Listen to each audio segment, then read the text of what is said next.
நல்லா தட்டு, உறக்கமா தட்டு, சத்தமா தட்டு. என்னுடைய நாளைய பணம் இன்று எனது பணத்துக்குள் தான் இருக்கிறது.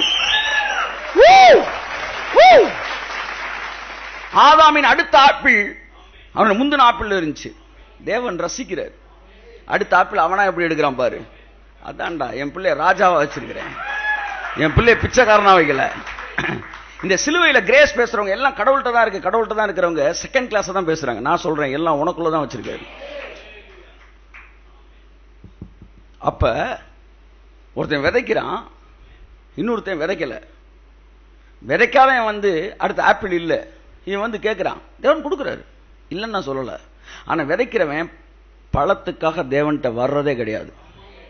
நான் சொல்லவா, என்னுடைய 28 வருஷத்தில் பணத்திற்காக நான் 2 தடவை, அல்ல மன்னிக்கும் 28 தடவைன்னு வச்சுக்கோம், என்ன 28 வருஷம் சொல்றேன், 10 தடவை 5 தடவை, இந்த 28 வருஷத்துல பல லட்சங்களை சேர்த்து பார்த்தா கோடிகளை தாண்டி இருக்கும் மினிஸ்ட்ரியில் நான் போட்டிருக்கிறேன். ஆனா ஒரு முறை கூட ஆண்டவரே பணத்திற்கு நான் என்ன செய்ய வேண்டும் என்று ஒரு 4 தடவை வேணாலும் ஜெபிச்சிருப்பேன் சார். நான் லால இருக்கிறதையும் கிரேஸ்ல இருக்கிறதையும் சேர்த்தே பேசுறேன். கர்த்தர் நல்லவர், என்ன சரியான பாதையில் நடத்தியிருக்கிறாரு.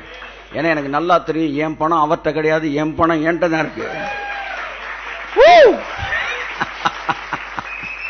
கேட்ட பிறகு தரும்படிக்கு வைத்திருக்கிற சாடிஸ்ட் கிடையாது.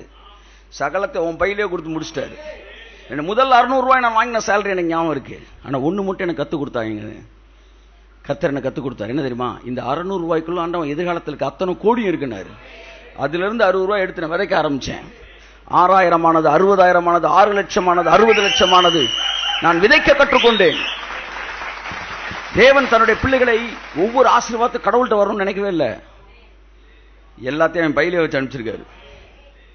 அதான் சொல்லுவான், you can count the seats in an apple but you cannot count the apples in a seed.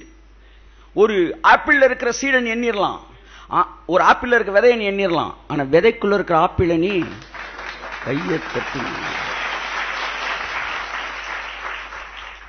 என்னிடத்துல 1000 ரூபாய் இருக்கிறது, அதில் 100 ரூபாய் எடுக்கிறேன். 100 ரூபாய், இந்த 1000 ரூபாய்க்குள்ள விதை வந்து எத்தனை, எவ்வளவு? 100 ரூபாய். 1000 ரூபாயில எவ்வளவு விதை நான் கண்டுபிடிச்சிடலாம், 100 ரூபாய். ஆனா 100 ரூபாய்க்குள்ள எத்தனை 1000 ரூபாய் இருக்குன்னு உன்னால சொல்லவே முடியாது.